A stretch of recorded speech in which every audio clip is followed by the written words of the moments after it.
But now to talk about this amazing book and to frame the evening more, I would love to welcome the publisher of Mountaineers Books and Braided River who put out this collection tonight, Helen Cerullo. Thank you so much, Helen.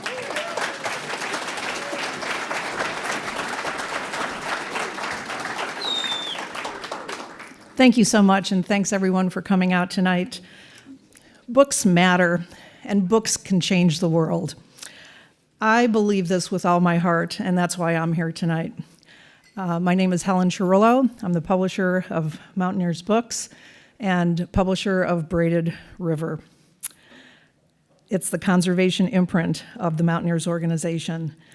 Our new book, We Are Puget Sound, is a collection of voices and stories and images that highlight the beauty as well as the urgency of preserving and recovering the wilder Salish Sea. Together with Washington Environmental Council, we published this book to support a community of bold protectors of the natural world. We'd really like to thank Town Hall and Elliott Bay Books for making this event tonight possible.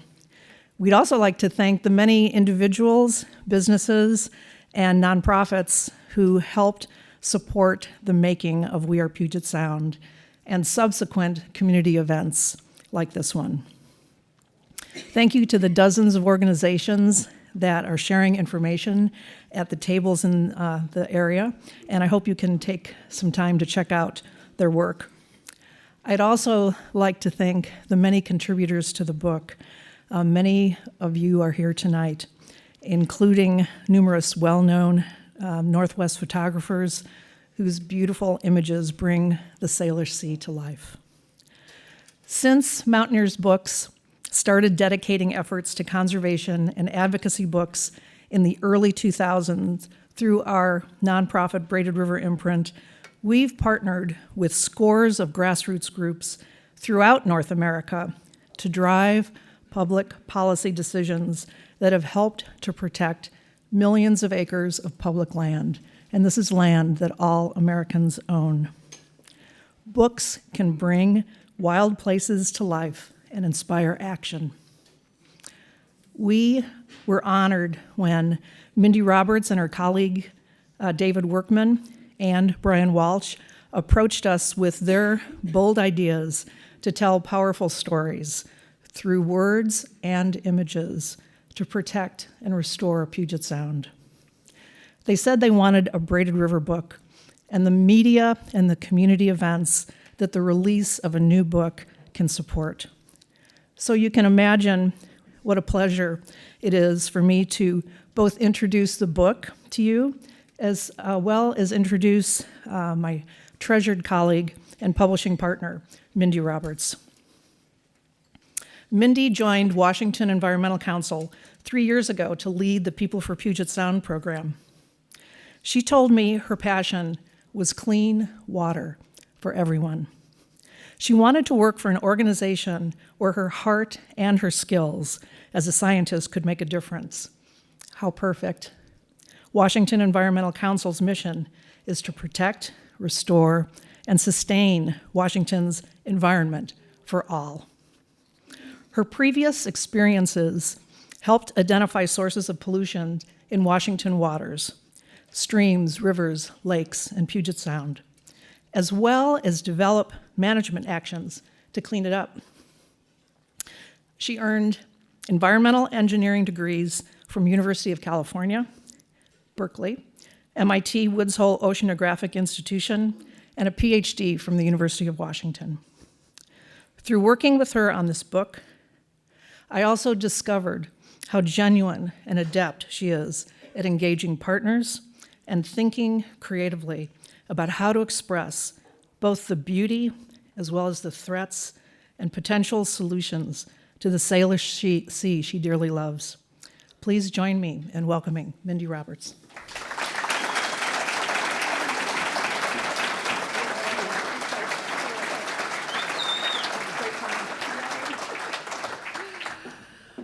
Hello, and thank you, Helen. Thank you to Braided River. This is a group of enormously talented and passionate people who made this book happen, so we so appreciate working with all of you there. Hello, Town Hall. This is fantastic. I'm so glad to see all of you here today. As Helen said, my name is Mindy Roberts. I lead the Puget Sound program for Washington Environmental Council. And I want to tell you a little bit about WEC. We have, for over 50 years, we have passed, enforced, and defended environmental laws that protect people and waters and wildlife of Washington State. And we've done that through people power over the years. As Helen mentioned, our mission is to protect, restore, and sustain Washington's environment for all, and the all is quite intentional. WEC focuses on the waters and lands of the Puget Sound region, but really we work statewide. And we recognize that healthy forests are fundamental to healthy rural communities and healthy salmon. We are importantly working on the just transition to a clean energy future for Washington State, and that includes decreasing climate pollution and stopping fossil fuel facility expansions across the state of Washington. So far, undefeated on that one. Yay! And to be clear, that's not just us. We'll talk about that. In fact, all of the work of WEC, we do it in partnership with a lot of different organizations. We don't do this work alone. All of it is in collaboration. And you're going to see some of these groups around here tonight who are our partners. Let's begin tonight with introducing the large cast of characters that have been involved in the writing and photography of this particular project. And when I call your name, if you wouldn't mind standing up, that would be great. First, David Workman brilliantly brought stories of people and place, human and natural history, and also the threats to the health of the Sound to life. He was a journalist at several newspapers before entering public service as communications and education director for state agencies. Brian Walsh is, yay, we'll just applaud everything tonight. Brian Walsh is an environmental planner and nature photographer, and he has spent over 30 years exploring the coastal lowlands and mountains of the Pacific Northwest with his camera. And through his photography of people, wildlife, and landscapes, Brian expresses environmental advocacy for the precious places we all cherish. Thank you. Another Brian, Brian Cantwell, expressed his love for this region by crafting Northwest travel and outdoors coverage at the Seattle Times for more than 20 years. Now at home in the San Juan Islands and serving on the board of Friday Harbor's Whale Museum, he contributed a terrific roundup of places where you can all experience your Puget Sound. So thank you, Brian. Next is Martha Consgard, who officially doesn't need an introduction, but I'm going to introduce you anyway, Martha. Martha has dedicated her life, really, to the protection of natural places, natural resources for people with a very special affinity for Puget Sound. And Martha remains to this day a fiercely compassionate conservationist. You're a personal hero to me, and we really appreciate you lending your name to We Are Puget Sound. Thank you. It was my deep privilege to work with Suquamish tribe chairman Leonard Forsman on our final chapter, The Future of the Salish Sea. You're going to hear from Leonard in a little bit. He's over there. And also, I can't tell you how much I appreciate working with Helen on the introduction from Braided River. We also have a number of photographers in the room. Would you all stand up? I don't have your names of everybody who was a photographer in the book.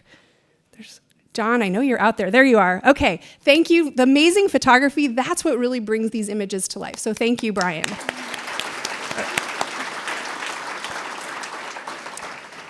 All righty. Now, in addition to that, this book would not be what it is without the stories of people. And this book profiled over 20 remarkable people and includes some names that you may recognize, people like Norm Dix. But there's others that you may meet for the first time tonight, like Cassandra Houghton.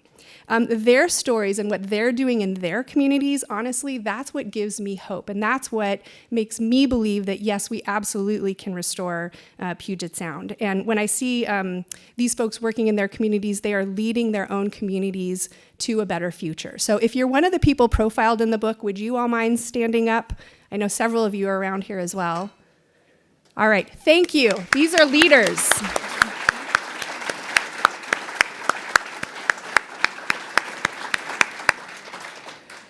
So that's part of the cast of characters, but I want to talk a little bit about We Are Puget Sound, how this all got started. And it really is about connecting people. with places that we all enjoy and also with each other. So whether you're a recent transplant or you've lived in this region for millennia, each of us, we are so fortunate to live here, to work here, to play in this region with its iconic wildlife, rich human history, and the natural resources. And when I think about Puget Sound, it really is a unique part of the world.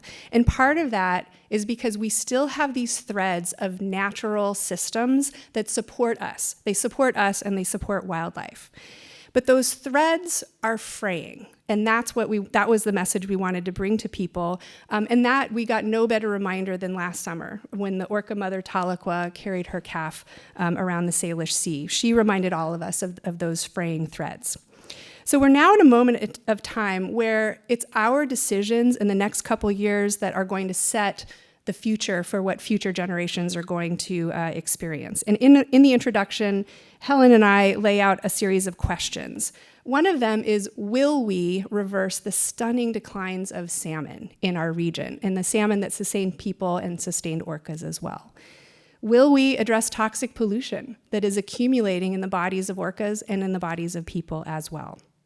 So the answers to those questions depend on all of you, and we're so grateful to have all of you here tonight, because tonight we want to talk about stories, we want to connect you with each other, but we also want to take action. And the action part of the campaign is what I wanted to discuss a bit more, because our goal with this book and the campaign is increasing public engagement so that we can build the political will for a renewed focus on Puget Sound and the Salish Sea. And each of you will play a role here in our region. So that's why tonight we're going to wrap up with actions that you personally can take in your own lives, because that's how we're going to build power together, and that's what we do at WEC. So anybody ready for some stories? We ready to get into the program? Okay. Let's start celebrating this amazing place. And I wanted to bring 3 people up on stage to join me. These are 3 people who inspire me, and I'm so glad that we get to bring their stories to you. First up, if you could all come up when I call your names. Leonard Forsman has served as tribal chairman of the Suquamish tribe since 2005 and is president of Affiliated Tribes of Northwest Indians. He is a graduate of the University of Washington and Groucher College, and his interests include cultural preservation, sustainable economic development, and habitat protection.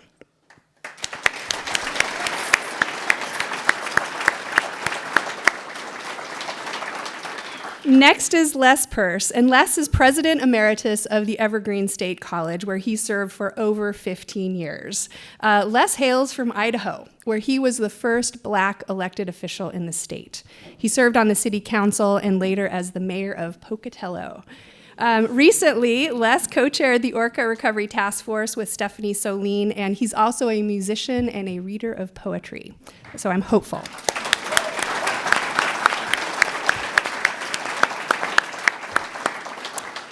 Next joining us is Cassandra Houghton. Cassandra is the Student Leadership Coordinator for Sustainability Ambassadors, which empowers youth to catalyze community sustainability.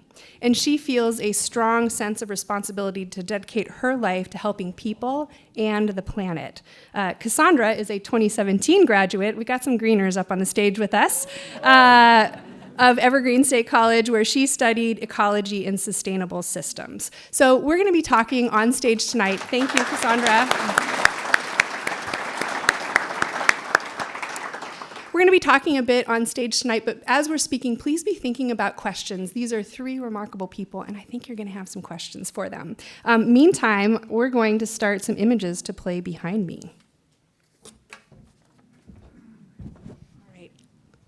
Are we on this one? Okay. This officially, I think, is the multimedia part of our presentation. All right. I did want to start with a question for Chairman Forsman with Leonard. It was a great privilege to write the chapter on the future of the Salish Sea with you. And as the chair of the Suquamish tribe, as president of Affiliated Tribes of Northwest Indians, you don't have a lot of free time. So I'm just curious, why did you agree to write this chapter? Why spend your time? Well, you were pretty insistent, which I appreciate, and you can see your insistence has been very successful in the full house that we have here.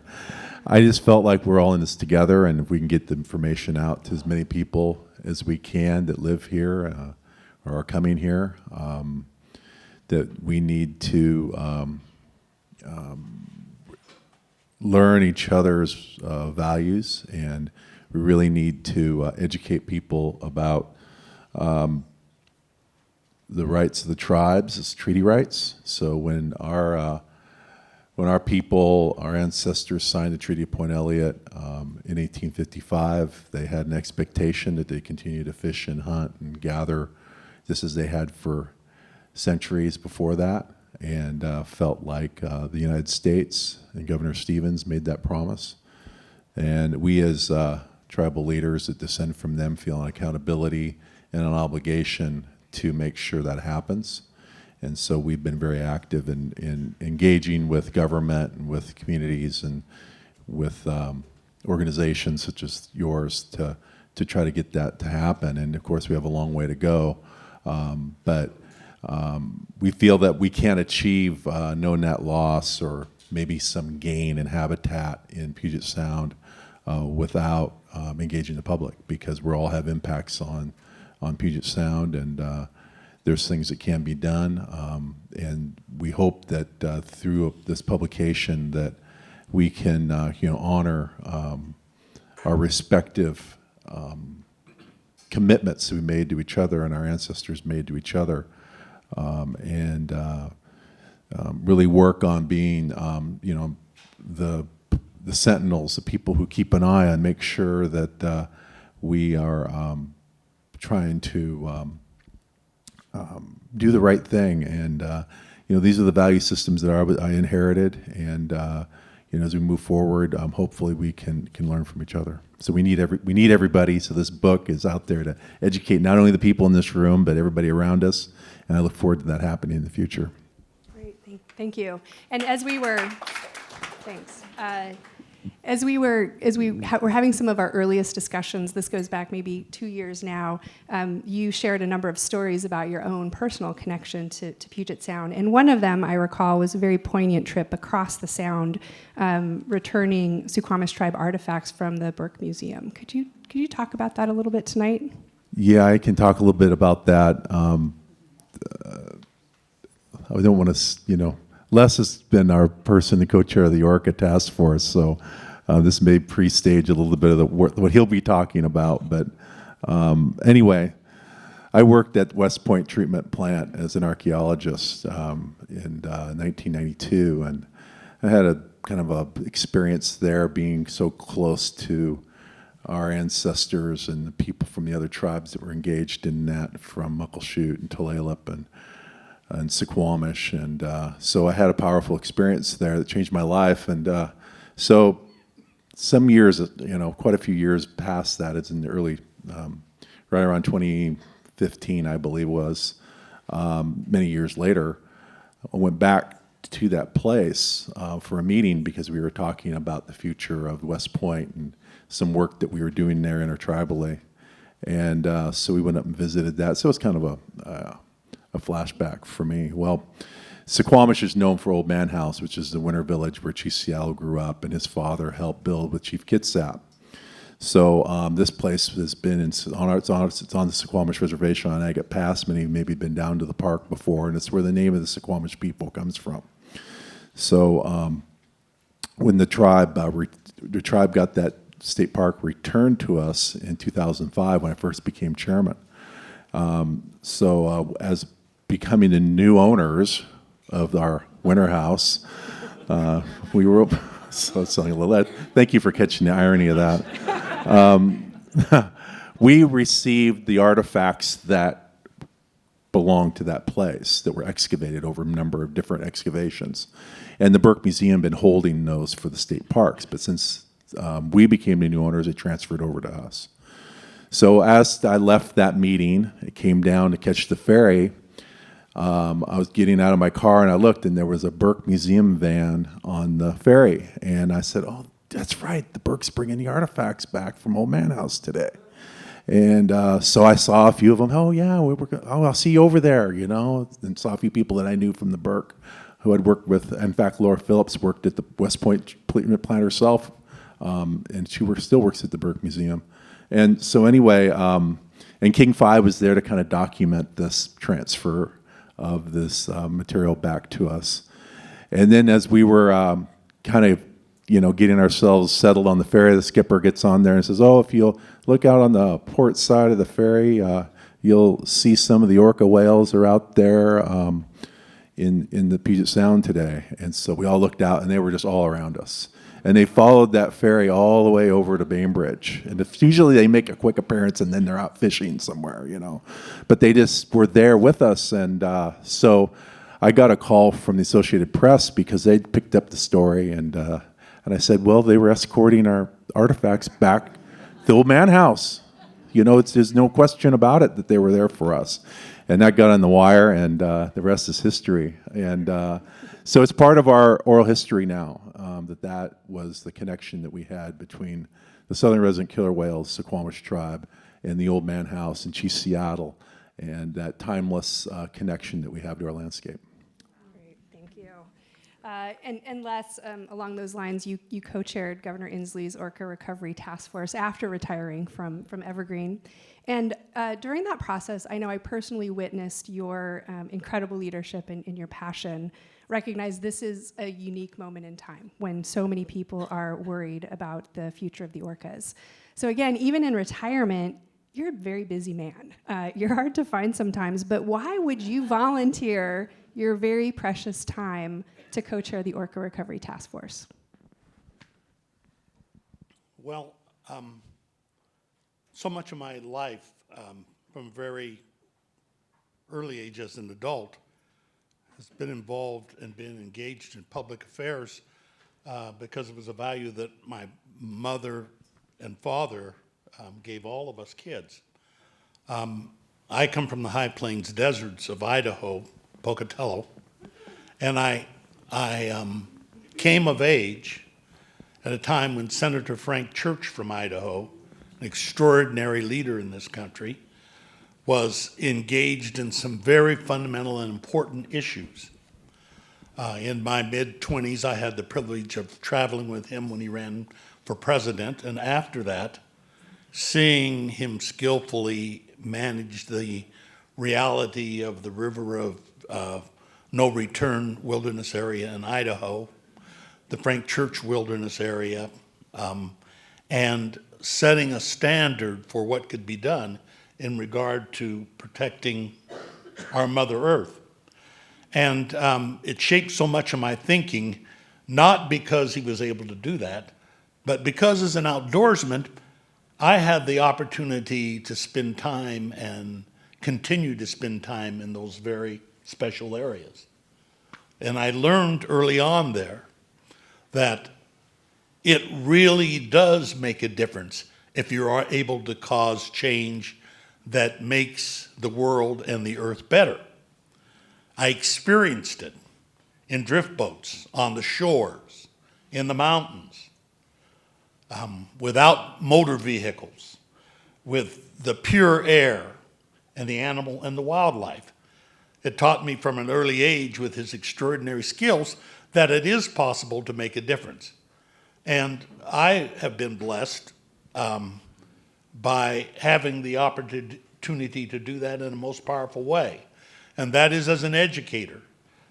When I chose education, I chose it after time in public service as a politician because I realized for myself that it was the most powerful impact I could have on the future beyond myself and in our society. And I have to tell you, it's a true blessing to see it realized every day as I get older. This young lady here, it's not an accident that she's on the stage with me. It's not an accident that two Brians out there are both Evergreen grads and have contributed to this book. And it's not a pitch for Evergreen, but the Gooey Ducks are pretty extraordinary in that sense. And I chose to do this because Evergreen in the state of Washington gave me something very special beyond my life in Idaho when I came here. I came to a place that had been cut out of the woods, not had the woods eliminated to develop it. It was a place that was founded with the idea of a very strange world in the 60s, ecology. What was that? But the issues of sustainability, the commitment to the land, the environment, and working at the front edge of that, as the president of that place, I learned far more being there, serving as its leader, and working with the faculty and the students about what was at stake. So when I retired, and the dilemma that we all have, what do we do next? That has never really been a problem for me because I have a lot of interest. But when the governor asked me to take on this challenge and commented that I would have the privilege of working with Stephanie Saline, who is an extraordinary human being who I never knew before until we met. Stephanie has worked with the Puget Sound Partnership and is deeply committed person to our environment. And I'll tell you, the 2 years, the gifts I got from working and strategizing with her and taking on this challenge with our huge diverse group was not one of the most rewarding adventures that I have ever had in my life, with all of the talented people that committed to that. So it was a leap of faith when I decided to take on this work, but boy, did we have a journey, and have we had a journey. And it is just starting, everyone, and you all attest to that being here this evening. Thank you, Les. And I don't know if any of you attended the task force meetings, but Les, you sang to us. You read us poetry, and I'm pretty sure those two might have been first for Washington State Task Force. What triggered you to do those? Well, another blessing of being able to work where I worked for 17 years, I was always a believer and in the philosophy that, you know, our life and our work is multifaceted, and we should figure out ways to live and express that.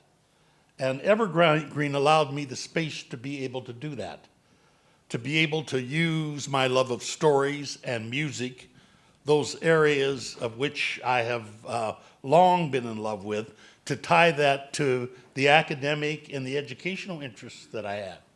And I made a commitment to myself that when I did that, I would try to use all of those gifts in teaching and learning. In our seminars at Evergreen on music as politics, profound information about the power of that kind of message, of poetry, to inspire people to have us think about what is at stake. And so when I sat down with Stephanie and began to plan our first meeting and in our discussions, we meshed intellectually and emotionally around how we wanted to approach figuring out a way that we could bring people from such diverse backgrounds from all over this state together to begin to have a conversation about a very difficult situation and the challenges related to that as it related to the environment. I will start my comments here the way I started that meeting after Stephanie made her statement, because it helped us kind of focus on what we all are concerned about here. Coming from the high plains desert, the mountains, the sagebrush, and realizing and seeing all of those small rivers flow into the Snake River, and all the rivers along the way, the Salmon River, the Clearwater River, all of the rivers that then flowed into the Columbia, the Snake, and having lived and fished in that area, I have had magic moments in those times. I have a friend, his name is Patrick Tovat, and Patrick is an incredible songwriter, activist, conservationist. And Patrick used to spend time in the Heart Mountain Antelope Reserve in eastern Oregon. And I shared this with the 50 people that were with us that day. And I said to them, I'd love to share with you a song that my friend Patrick wrote. I think he had written it 3 days before. And I said, because it moves me and I think it gives us something to think about. So I'll share that with you all tonight. It's called The Heart Mountain Waltz. Let's meet on Heart Mountain when the desert is blooming. Creeks sing through the canyons and mysteries abound. All around Heart Mountain, the antelope grazing, gaze at you, hoping your eyes are wide open for the very first time. We are the keepers of wonders passed down, the stewards of a world come unwound. Our mother is weeping her children, forsaking their birthright when lost will never be found. I dance the Heart Mountain Waltz when I'm blue. Be my pleasure to dance it with you. Caressing Heart Mountain, warm winds blow. Wild grasses ripple the fairy queen's hair. Red wings trill in the sun without thinking. Coyote is watching. The birds just don't care.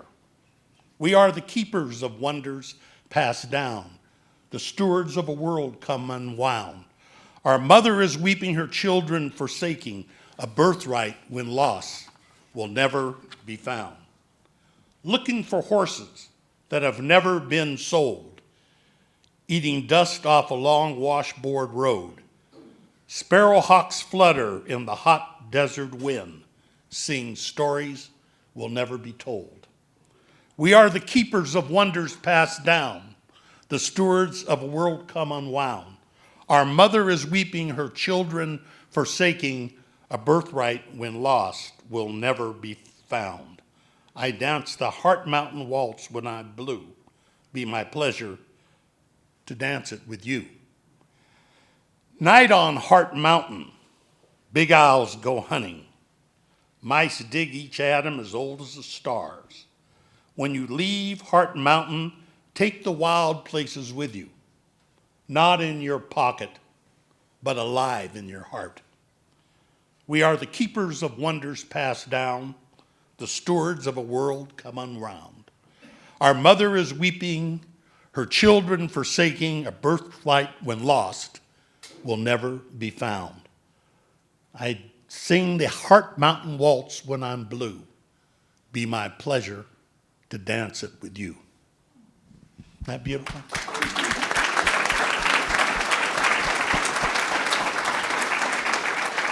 And that's why the Orca Task Force was successful.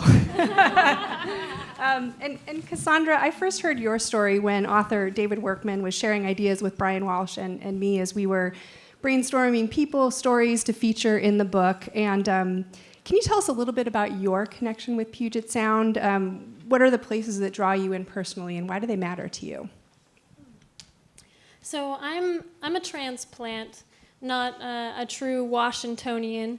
I was born in California and then at an early age whisked to Alaska and then to Oklahoma and spent most of my childhood years in kind of the hot, flat, arid climate that is Oklahoma.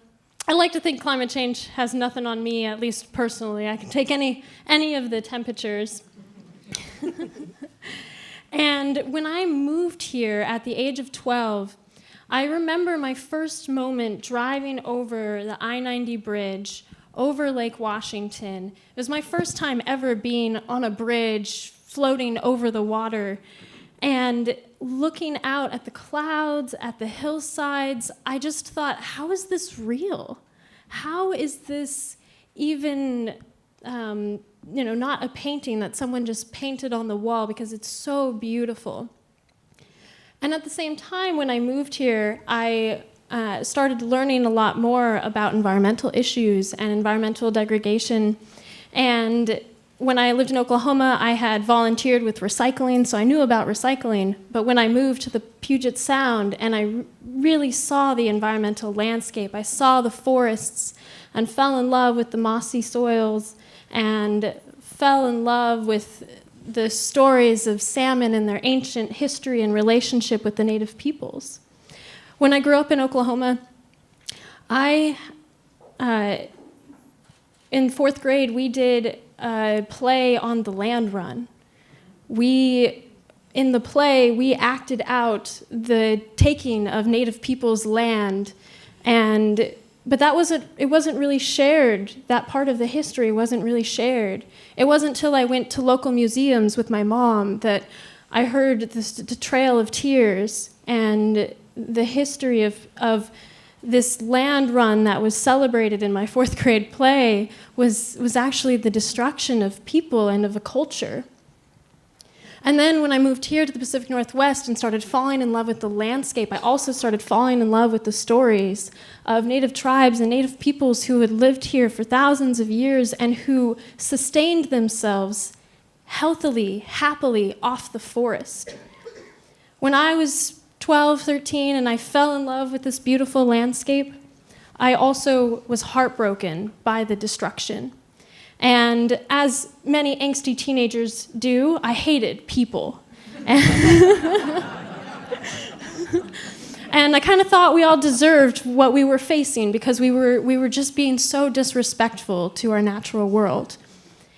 And the stories of native peoples and how they could live off the forest, live in harmony, live in good relationship with plants and utilize them for medicine and food, it gave me hope. It gave me hope that we could live in right relationship with each other, in right relationship with nature. And so I spent my high school and college years hiking the foothills of the Cascades out in Issaquah, North Bend, and then when I went to Evergreen, the beautiful 800-acre forest of Evergreen, what a gift. And all of that helped me fall deeper and deeper with all the different parts of the Puget Sound. And so from the tops of the mountains to the foothills to the headwaters of our streams to the estuaries, all of it holds a really special place in my heart. And you mentioned you're in high school. That's where you heard the phrase triple bottom line for the first time. And can you tell a little bit more, explain to us what is triple bottom line and why that high school experience launched what has become your personal mission? Well, in order to talk about the triple bottom line, you have to first talk about the bottom line, which we all are familiar with. When you're a kid and you want that double scoop ice cream cone, your parent is like, yeah, but how much money is that extra scoop? It's the bottom line. When you're 16, you're like, yeah, I'm getting my driver's license. If you're lucky enough to get it at 16, then you're like, yes, I got my driver's license, I can drive. Oh, wait, you have to pay for that? Oh, and okay, I got my car. Oh, but you also have to buy tabs and pay taxes on that car. Oh, and don't forget car insurance. And yeah, you gotta put gas in it regularly. That's the bottom line. And then, no matter what age you are, you want to help someone, you want some compassion in your life, you want to save the orcas, you want to help the salmon, and we're told over and over again, it's the bottom line, it's the bottom line. It's about money, we don't have enough money, there's not enough to go around. It's that story that we're telling ourselves, that we're creating, that we've created our world around, that it's about economics. And the triple bottom line was drawn on the board of my Pacific Northwest history class when I was a freshman in high school.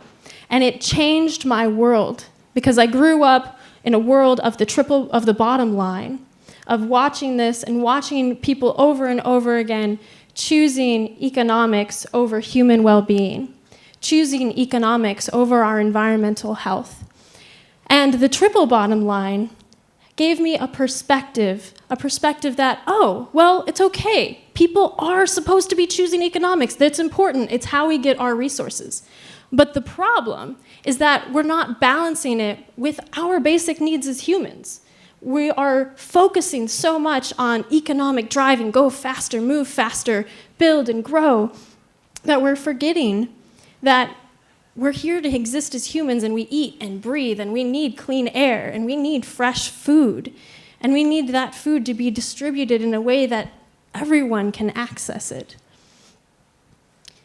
And So the triple bottom line says, yes, we need to think about economics.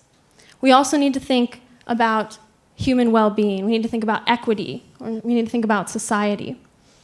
And then thirdly, it says we need to think about our environment, our ecosystem. And so the triple bottom line, you could think of it as a Venn diagram, 3 circles. And in the middle is the sweet spot of sustainability. It's where the needs of our economic systems, of making money, of moving materials, of getting resources, meets the needs of us as humans. So we have equitable access to those resources. And fits within the confines of our ecological boundaries. Now, I went to a TEDx Youth Seattle event recently, and a young high school student turned a decade's worth of work in sustainability for me on its head. When she got up on stage, and the first thing she said was, I don't like the word sustainability, because it's not about sustaining where we're at, because we are not sustainable. And so I don't know what I'm going to do, because we spent 10 years building a nonprofit called Sustainability Ambassadors. But I am thoroughly convinced from this high school student that it's about building a regenerative world. And so when we talk about the triple bottom line, it's about how can we build a world that regenerates us and our health, regenerates our environmental health, and follows the natural principles that are of well-being that are already there. Thank you.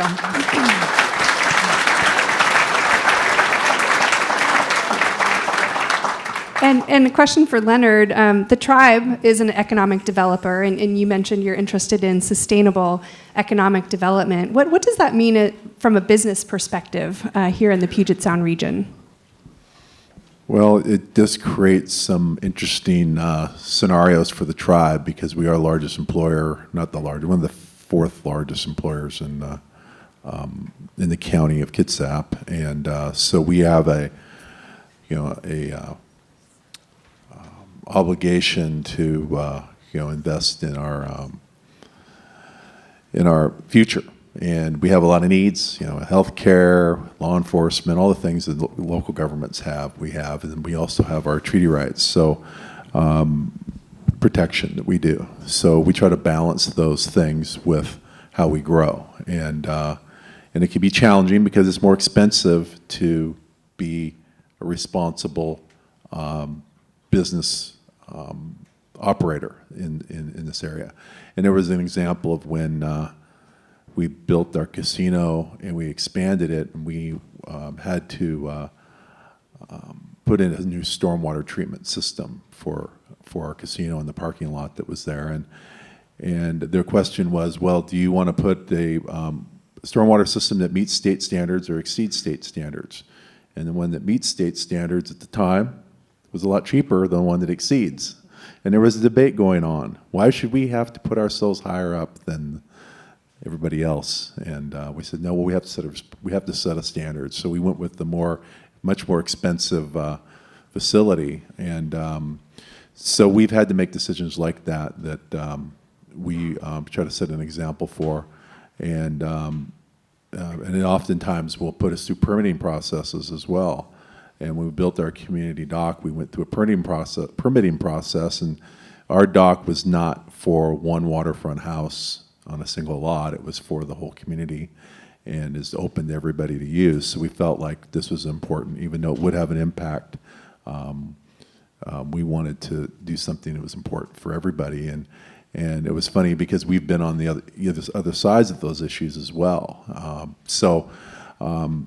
We've been very active in that. So it has put us in a position of being a job creator, but also being on the other side where we're trying to limit growth, and we're trying to, well, I shouldn't say limit, I say manage growth. And then also try to keep Puget Sound relevant as an ecosystem. And one of those things is trying not to turn it into a parking lot for vessels. We have marinas for that, and so we really are trying to do that. So we do a lot of that review of permitting and in-water projects, anywhere from residential individual piers to big Navy piers and things like that, and try to make those decisions in the long-term, 7-generation viewpoint. We have this, a value system that's pretty much throughout the nation of all Indian tribes that we talk about 7 generations ahead of us, but we also like to think 7 generations back. And I'm an archaeologist and a historian by training, so we take on those things we've learned from the past and we try to put them forward to the future. And I think that we've also invested in people and tried to keep our people healthy and also try to have some best practices that achieve that. So not only our tribal members, but also our employees by providing health plans for everybody and improving people's mental health and their physical health, and hopefully they're reading books like we're selling today, and we're educating them about our value system throughout all of the 1,000 employees that we have. They'll hopefully learn a little bit about our value system, and we bring them, our new employees, through our museum, the Suquamish Museum, which talks a lot about our past and also what we look for in the future. So, difficult question, but appreciate the opportunity to speak in that realm and share this with you tonight. Thank you. And last summer, I know I was kayaking along the shoreline of Kitsap County, and I came across this large boulder in the shoreline area, and it was surrounded by smaller boulders. And I thought back to a story you had told me too about a transformation story from the animal world into boulders. And I remember kayaking by there and just realizing that what I might have thought is just a very interesting physical feature, when I understood more of the history of that, I don't know if it was the same boulder or not, but it just dawned on me that all of those physical features are deeply intertwined with tribes' connections to place. So I guess the question is, how do you see the world as you're walking along a shoreline? How are you connecting with those places? It's more than just the physical features. Right. Well, it's a landscape that has witnessed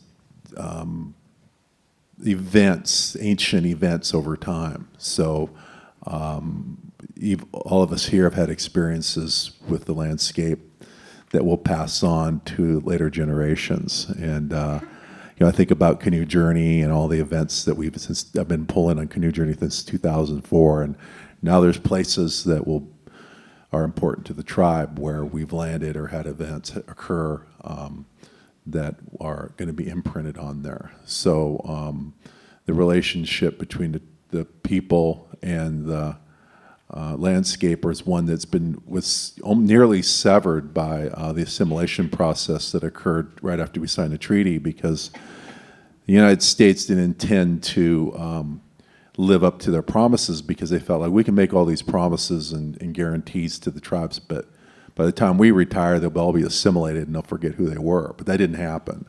And we've been really working hard to regain our way of life. And that's through preservation. Ellen Ferguson's here from the Burke Museum, who's been there a long time and seen some of these investments in tribes pay off in culture and history, and also in returning to traditional foods and many of those things. So I think about the oral history that's been preserved by anthropologists and by historians, and really the tribes here believed, and Chief Seattle in his famous speech talks about everything being human at one time and being changed into what it is today. Like the rocks you saw, there's some down there by Point Bolin there on our reservation, where it was an elk being chased by these dogs all on the beach, and a transformer came along and changed him into those rocks. So every time you go by there, that's an elk and a bunch of dogs chasing it that is preserved forever. And so why are these stories there? Why is this system set up this way? Why was this spiritual system exist? Why did this adaptation happen? And because aren't you going to probably, when you know the history of your place, you're going to treat it with more respect when your landscape is alive and has a spirit and a soul. Chief Seattle said, even though the rocks seem dumb, they have a spirit, they have a soul, and they have memory of past events. So I really see the Puget Sound and Salish Sea and all these places as being what they are. They're ancient places formed by the glaciers. And there's a story right here in Seattle that occurred, North Wind versus South Wind, where essentially it tells a story of the Ice Age and how North Wind came in and he froze all of the sound, and he thought he was pretty cool and he was dominating here, and South Wind was the only survivor of his attack, grew up to be strong and said, you know what, I'm going to get even with you. So he ran North Wind up north away, and it's a very short version of the story. But he ran him out, and they had their last little grappling match right over at Yomalt Point on Bainbridge Island, and you see whitecaps over there. And that's because that's where they had their last tussle, as our elders talked about. So if it hadn't been for South Wind, we'd be wearing really heavy jackets right now like she was wearing up in Alaska. So those are all things that are important for us, and we have to incorporate as we move forward and try to, find a future for the Salish Sea. Thanks. Great, thank you. Jackets. I looked straight up like an Eskimo. I was in a sled with this much of my face showing through the Alaskan wilderness, when you're that itty bitty. Yes. So orcas have been in our region for millennia. Well, we keep coming back to the orcas. And Cassandra, last summer we witnessed an unprecedented event when the orca Mother Tahlequah swam with her dead calf for 17 days and over 1,000 miles. And that's where we heard people all over the world were riveted by this story and what many consider a mother's grief. I'm curious, how did Tahlequah's story affect you? Great question. As many did, I felt a lot of various complex emotions, and one of the first things that came to me was just this awe, this love of the natural world, this awe in is this mother orca grieving, and if so, and holding and carrying this orca in this deep grief process. That's powerful and beautiful, and really pulls at the heartstrings. And then the other thing that came to me is she, and a number of people spoke to this in various articles, wondering, is this the orcas giving us their messages, their calls? They recognize people. They know that people are out there. They may even have this sense that we're connected to the loss of food, that there's some sort of connection there. And I didn't feel like I had a strong answer any which way, but I felt really awed by all of it and inspired in my own way. Growing up in Oklahoma, I found the few trees there were compared to here, and would spend a lot of my days running away to the woods. That was my home. That was my shelter. I never really found spiritual connection in my local church or in my family's Catholic history. Where I found that support and that connection to something greater to myself was always in the woods, amongst the trees. And so for me, it was a deeper calling, a deeper call, a recognition of the deep connection that we hold. Because whether she's grieving, that reminds me of wow, we all grieve. And growing up with pets, I know creatures, animals, they feel deeply. And I live with a horse currently we have to hook a thing over her face like this to feed her, because she sits in a pen with a goat who will try and eat all her food. Of course, typical goats. And one day I forgot to take the hood off of her, and I left.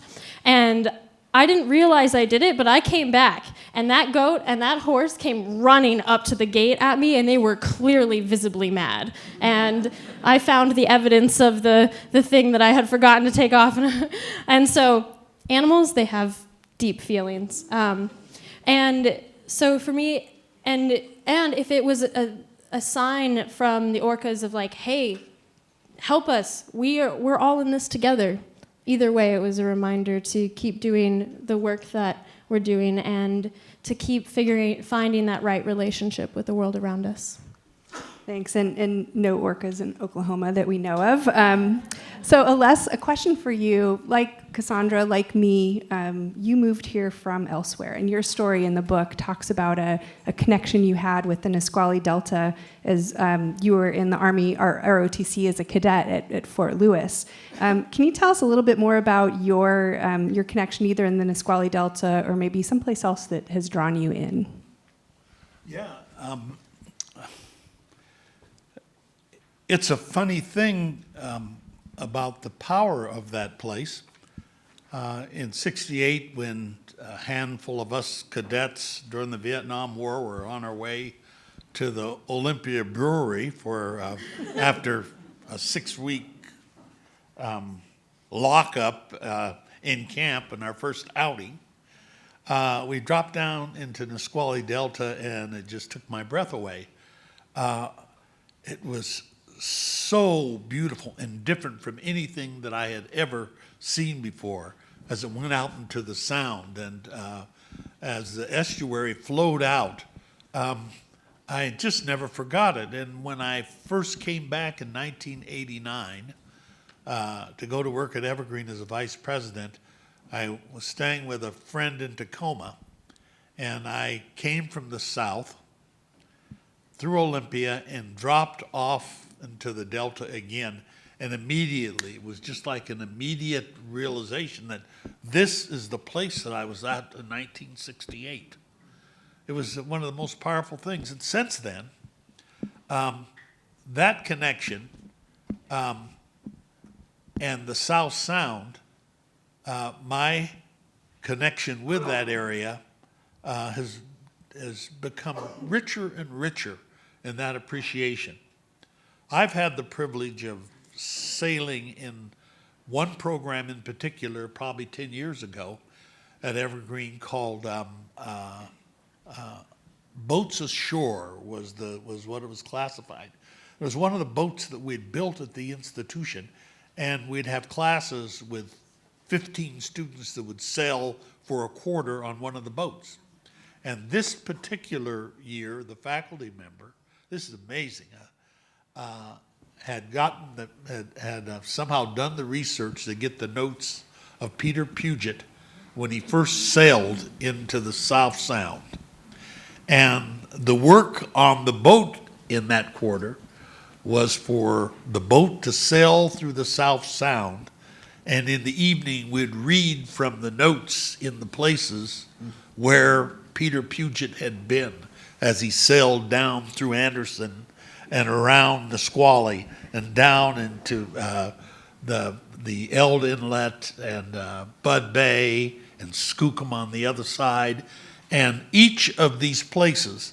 And it got me in touch with the South Sound in a way you could never imagine. It described locations and what was there, and in some cases you could get a sense of something that had been there and it still was, or then was gone. And the descriptions were very, very, very, very powerful.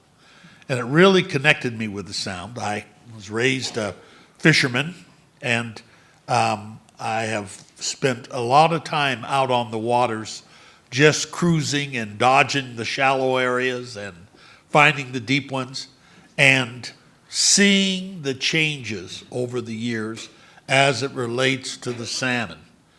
And as the salmon have increasingly diminished, I've done less and less fishing, but stayed in touch with my friends that have continued to be engaged and are hopeful.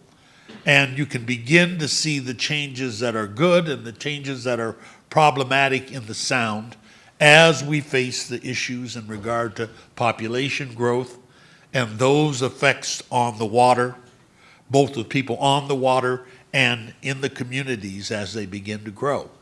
But each one of those trips and those opportunities helped me understand what an extraordinary place this Puget Sound is, and how each of these rivers, the Nisqually that comes in, what comes in from Mud Bay, and the changes in the tides and the mud fields and how and what they do and how they make a difference in the landscape, and how you can see the healthy areas where there's not the riprap or the barriers.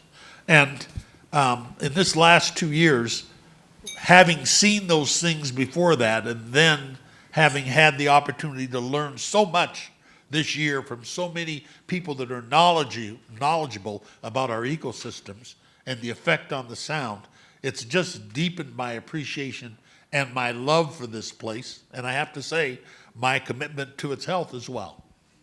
Well, we're glad to have that. Leonard, the book describes some unusual stones that archaeologists excavated when the West Point wastewater treatment plant was being expanded in the 1980s. And these stones were actually traced to an area of the British Columbia coast that's like 500 miles away, hundreds and hundreds of miles away.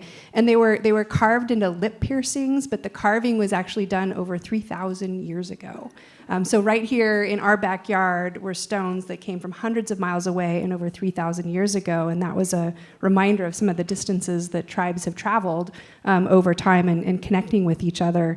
And a lot of that came through Canoe Journeys, and I know just this past summer you all hosted a number of the local tribes. You were all paddling north into Lummi. Where are the Canoe Journeys headed in 2020, and what do Canoe Journeys mean today? Yeah, we're pulling to Nanaimo this year, and we'll leave from Suquamish in July. And it's a opportunity for our people to express their way of life in the canoes and travel in their ancestral highways and reconnect in a real physical, visceral way to their water and be at the mercy of those waters at times as well. And there's sometimes it's just a lazy, no, I wouldn't say it's never lazy.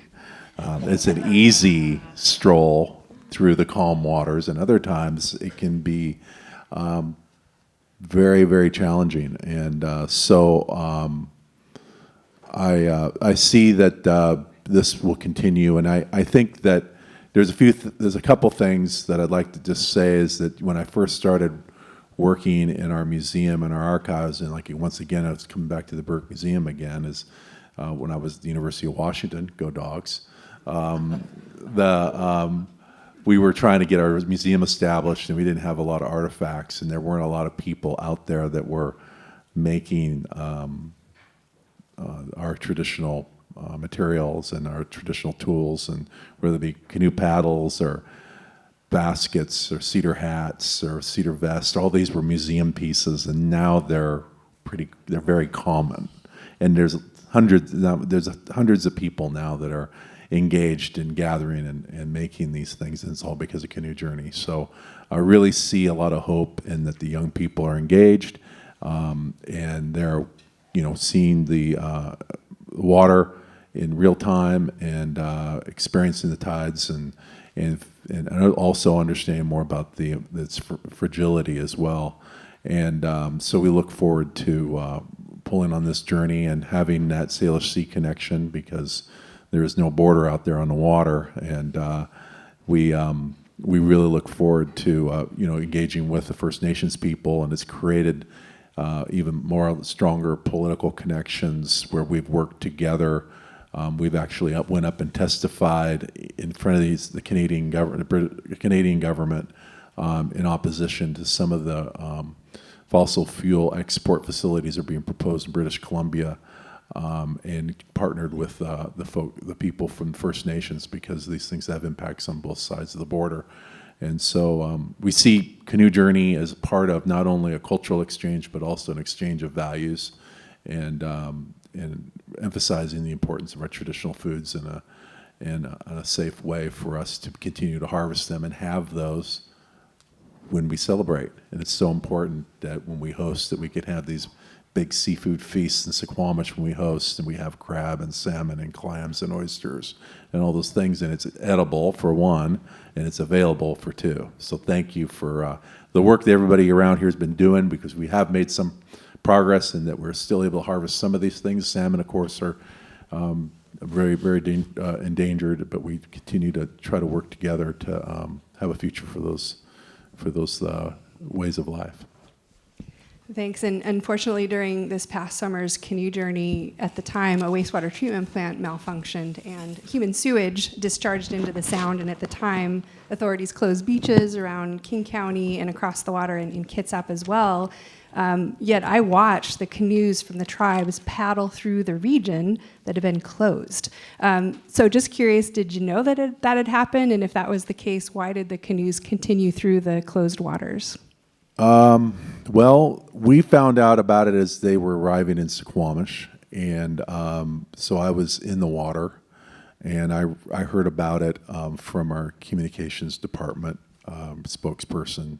Had gotten the information. He says, "Heads up," and there's like 12 canoes coming towards us from Seattle, and another more coming from Port Gamble, and I was knee deep in the water out there welcoming these canoes, and it was at that point we just had to accept it for what it was, and we actually made accommodations for the pullers to wash their feet and hands and whatever if they got in contact with the water. So it was really kind of a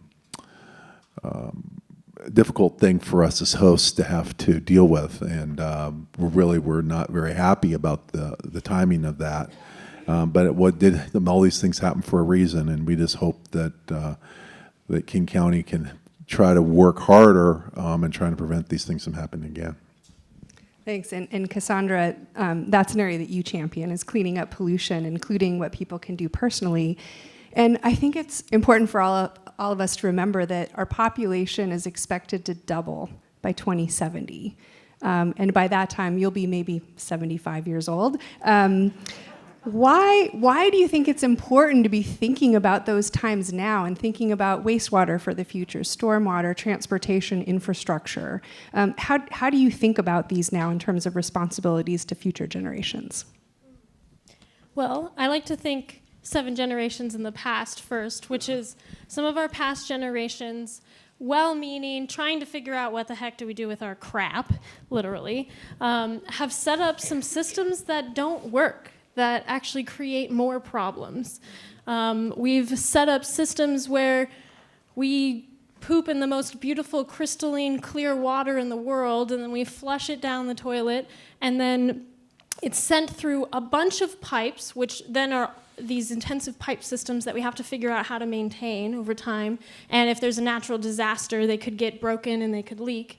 And then we send all of our crap into bigger and bigger pipes till it all goes to one treatment facility, and it's just one bigger pile of crap for us to clean up. So we've made a whole lot of some bigger issues for ourselves with these centralized ways that we've created for treating our wastewater and then treating our stormwater. And in Seattle, 100 years ago, being well-meaning, we combined the sewage pipes and the stormwater pipes. And so we have this wastewater that will overflow when we have heavy storm events because there's too much stormwater for the wastewater treatment center to manage. And so that water ends up backing up through those combined sewer stormwater drains. And so we really need to rethink how we have designed our existing systems so that in the future, 7 generations in the future, when I'm 75, just picture a few more wrinkles and we're there. And so we will need different systems, and our systems are going to look totally different. And when it comes to managing our stormwater and our wastewater issues, we get to redesign literally what we poop in and the ways that we wash our hands. And what I think is the cool about it and the cool opportunity is that we can design our systems differently so we can handle the large population of people coming towards us. Over the last couple of decades, we've actually decreased our water consumption per person. Meanwhile, our population has been growing. So it means our water conservation efforts have been working. They have been improving. There's more work for us to do for sure, but it's a sign that there's hope. And what I've come to understand about regenerative living, regenerative design, sustainable living, sustainable design, is when we shift how we design, we literally create systems of abundance, clean water, clean energy. If we can capture the rainwater from our roof and utilize it directly in our buildings, then after we've washed our hands with that water, we've used it in some way, it gets cleaned through a wetland treatment system or some sort of cleaning system. It gets treated, that water could be completely recycled in the building. And so we would not have an issue of scarcity of water if we're literally recycling and reusing every drop of water. But we have to design the systems that we live within to do that. And we have to redesign the way that we've been thinking the last 7 generations so that these systems are efficient for the next 7 generations. Great, thank you. And in your past, in high school, you wrote a letter to the editor in your newspaper that was published and learned the power of young people speaking up for your futures. And that's something we're noticing today. We're seeing youth leading the way in climate strikes and fighting fossil fuels. Why is it important for younger people to speak up? And maybe what advice do you have for older people with us tonight or maybe listening to this later? That article I wrote, that was my 9th grade Pacific Northwest history class, and it was as part of that class, we studied pollution in the Puget Sound over a couple of weeks, and then we had to develop we had to not just learn about it and pass a test, but we had to develop a project that educated someone else in our community. And so writing that letter to the editor was a very pivotal moment in my life, because it was one of the first times that I realized and recognized the power that I had to speak, that before that, I felt like a young person that no one would want to listen to, an insecure young teenager, pizza face, and Afro girl in 6th grade did not treat me well in terms of self-esteem, and at that age. And so, from recognizing and realizing the power of my voice in that unit and writing that letter, that's what led me to join Sustainability Ambassadors, the youth leadership train that I now work for. And I coordinate a youth leadership team of students from across the county who are doing this kind of work, who are learning the issues and implementing it and making real change in their community. And when I spoke to groups, I would have people come up to me and they'd be like, wow, you're so young, and yet you're so knowledgeable and you can do so much. And so I saw firsthand the hope that a young person, a knowledgeable young person who knows what they're talking about and who's speaking with power has over any age group, any generation. You get a young person in front of a city council, in front of a school board, in front of our Congress, in front of the United Nations, and when they speak from the heart, people hear it. And I'm getting countless stories of this, in particular working with students, a youth council at the city of Bellevue. And last year, the city of Bellevue was developing an action plan for their environmental stewardship initiative. And some of the council members still wouldn't even really utilize the words climate change when they were speaking at council meetings, because they were nervous about what the public would say and nervous about having that conversation.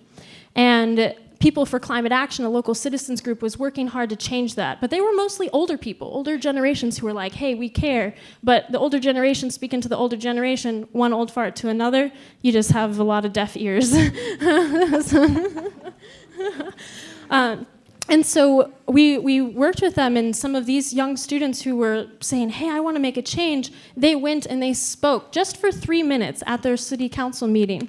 And these students, they would come, we would coach them for an hour, but they came with the passion, they came with the knowledge. We just facilitated the platform and helped them know that, hey, anytime you want, you can go speak to city council.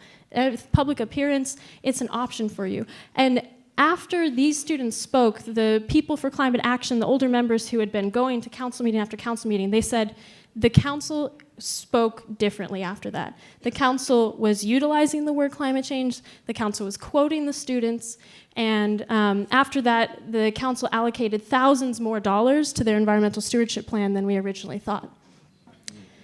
Now, yes, round of applause to that. And I just received a wonderful email today from my friend Jan Keller at People for Climate Action. I wasn't even involved in this, but I wasn't able to be there, but some students spoke at the city council just earlier this week. And same story of empowerment. These students came back and they said, "Thank you, council, for what you've done." And then they told the council how they thought they could take bolder targets. And so then later on in that meeting, the council told back to their staff, they said, "Hey, come back with bolder targets." And they quoted some of the youth. So youth are making a difference just by sharing their voice. So if you have a young person in your life, empower them, listen to them, because they have really important things to say. Ageism is a real thing. Experience it, see it all the time. We all do it to each other. "Oh, you're so young, it's so sweet. Oh, you're so old, you must know so much." And I'm sorry, but age does not equal wisdom, no offense. Yeah. And we all, no matter what age, we all have something to learn from each other. So, especially... That's a very young person. Yeah. I want to not say that. It's okay, you can talk to me after. I can take a scolding. And so for the older generation, to answer your question, my advice would be just remember that you're along for the ride with us too, and you don't just get to pass off the problems to us, but you're here to work on them with us, and we are your colleagues, not just young people that you have something to teach. Right, thank you. And to wrap up for the panel, same question for each of you, is what gives you hope looking forward? What gives you hope? And Leonard, I'm hoping you can start us off. Well, I'm going to keep it brief because we're running out of time here, and I think, or maybe we aren't. Anyway, I just think it's local governments are investing not as much as they could, but they are in their constituencies are investing in clean water, and I see that around us, and it's an important value, and I think that I like the fact that people are getting elected that have this as their a major part of their platform.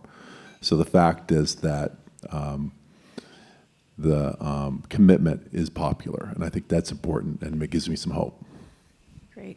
Cassandra, how about you? What gives you hope? It's the people that wake up every day and put in the work and are consistently engaging and are making the impact. And it's those stories that show the hope, that show the transformation. One of my favorite practices and studies is permaculture, and really thinking about our relationship with the landscape, and it's about people care and planet care. And some of the best permaculture teachers in the world have taken these principles of nature and gone to a desert area, and they've grown a forest landscape. They've created a place with food and water by having right relationship with the landscape and understanding how to work with nature. So that concept that we can turn a desert into a place that nourishes us and is regenerative and healthy and sustainable, that gives me hope. Great, thank you. Les, final words? What gives me hope is the fact that we have made great progress in the past, in the decades before, that have been fundamental in regard to laws that have given us a foothold as it relates to the environment. What gives me hope is the extraordinary experience I've had in the last 2 years of seeing 18,000 citizens comment on the work of the Orca Task Force, to see rooms that were packed with citizens as Tahlequah carried her baby, and the numbers built with people that had concern about it. And as some of those people said in those meetings in Wenatchee and in Vancouver and all over the state, in our 9 visits in different communities, they could see the urgency of what we face. It gave me hope that many of them showed up at the legislature, and that the legislature appropriated over $1 billion to address many of these issues. And it gives me great hope that there are strategies that we can put together that can make a difference in this area. Having seen that and talked with people and still hear from people that are concerned. And what that means is this room needs to be 4 times bigger filled with people, and they need to be more diverse in regard to the people that are in this room with us when we're there.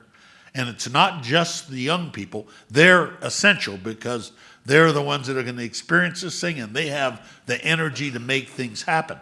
But we have got to be able to not just go before legislators and city councils and make our pitch for the environment.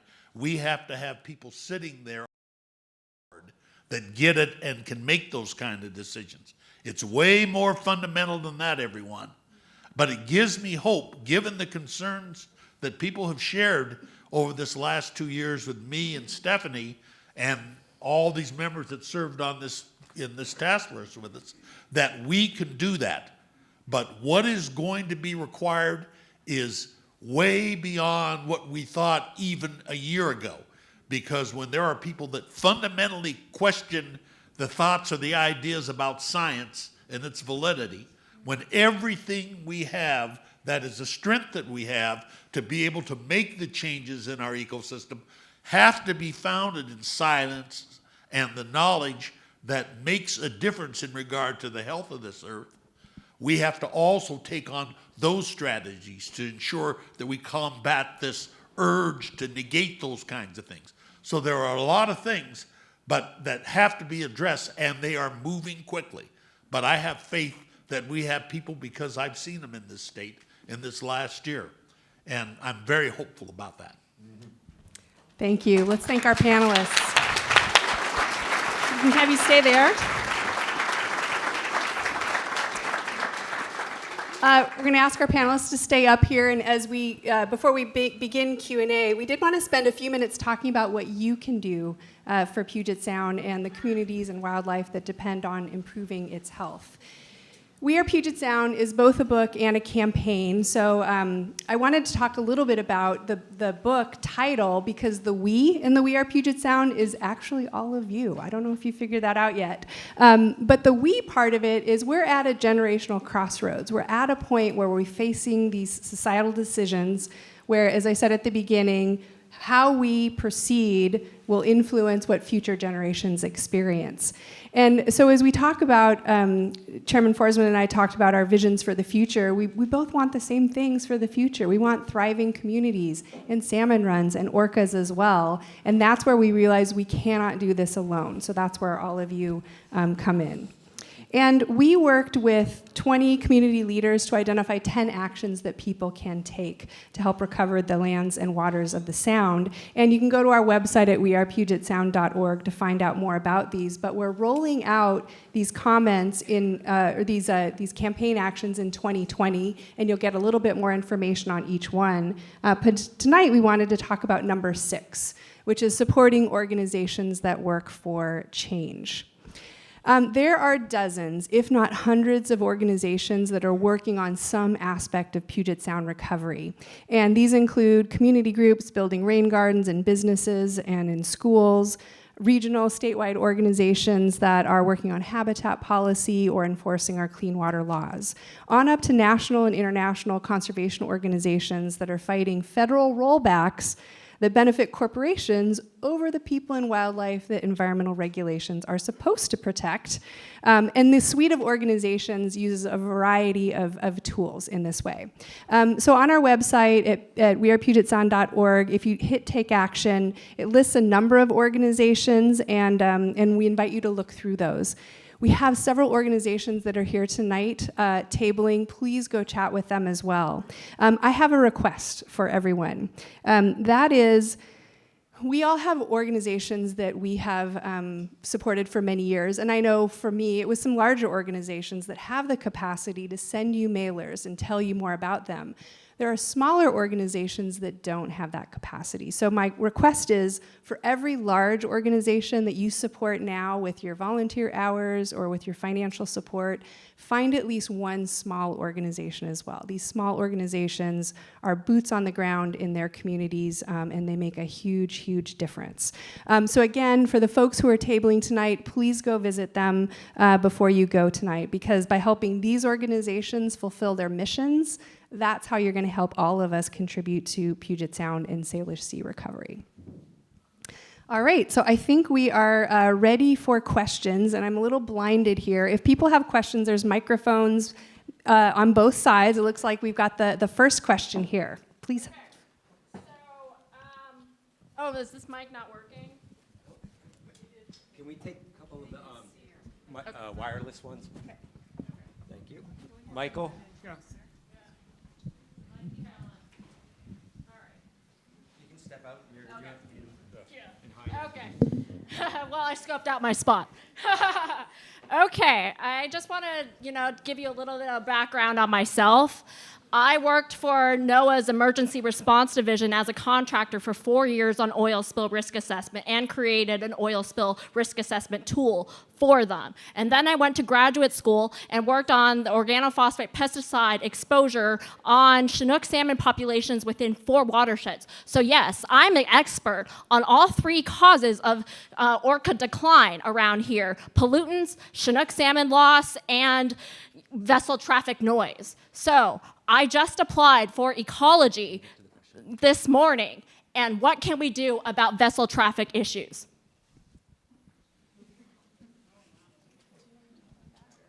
Yeah, I would begin. I had I must say that the discussions that we had with members of organizations that have businesses that do whale watching, with recreational fishermen that are often plying the waters where the orcas and other whales do as well. It really brought to light the kinds of diverging points of view that people have in terms of what the challenge is in regard to reducing noise itself. I think the recommendations that the task force made in regard to moving distance away from orcas when they are present, as well as discussions about the science and the effect, I think really educated legislators around those issues. I have to say, though, my observation is that area around the issues of the effects of sound and the oceans on the orca is one of the toughest issues politically and economically that we have to face and resolve. And a huge facet of this has to do with something that's really unknown by us. One part's not unknown, but how we affect it is, and that is the military, the Navy, because we have no idea about the scope of the work that they're doing at this time and its impact on the orcas and other wildlife for that matter. And we recognize that, and at the end of the Orca Task Force, we had begun to make arrangements to engage with the Navy in discussions around those issues, but there was not, frankly, great progress made at that point in time. So I think that, one, I had observed that I think citizen groups have to be deeply engaged with those businesses like whale watchers, with recreational fishermen and education through Fish and Wildlife that make a difference about being well wise and providing education for them. That's progress in the last 2 years. But the big issues around what the real issues are around noise are in a whole domain that we have had little effect on, frankly. That would be my observation that I'd share with you. Thanks. Is there another question from the somebody audience? from this side? Yeah. Why don't you come up? Thank you. I love that response. All right, good job. Go ahead. You're paying attention. My question is about the other side. And there seems to be there was a mention made about this, the situation of the opposition being focused on or not believing in science and facts and so on.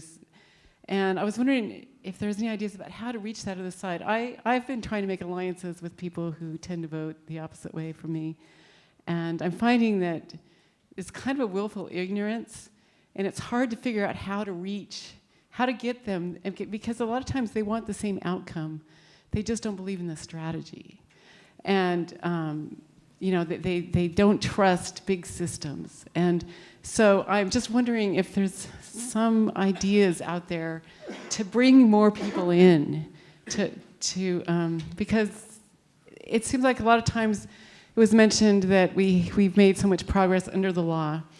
And I have worked with the law as a citizen activist, and I've tried to implement the law and get codes enforced, and there's so much of a pushback that those laws get weakened because of that different philosophy. And so anyway. So 60 seconds or less. Anyone want to take that one on? Well, I just think there's a whole issue of principles, and people have different principles. And I like your reference to, codes, laws, ordinances, standards.